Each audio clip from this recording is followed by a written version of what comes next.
After the arrest of Charlie Kirk's suspected murderer, the Republican governor of Utah, Spencer Cox, spoke about how to break the cycle of violence. Your generation has an opportunity to build a culture that is very different than what we are suffering through right now. I think we need more moral clarity right now. I hear all the time that words are violence. Words are not violence. Violence is violence.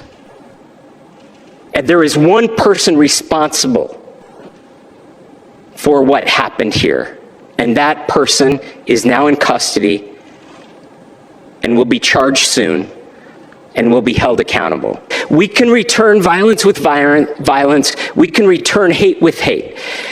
And that's the problem with political violence, is it metastasizes, because we can always point the finger at the other side. And at some point, we have to find an off-ramp, or it's going to get much, much worse. But see, these are choices that we can make. Every single one of us gets to choose right now if this is a turning point for us. We get to make decisions. This is how President Donald Trump responded to the shooting. Authorities say there is no evidence the suspect acted on anything Mr. Trump describes. For years, those on the radical left have compared wonderful Americans like Charlie to Nazis and the world's worst mass murderers and criminals.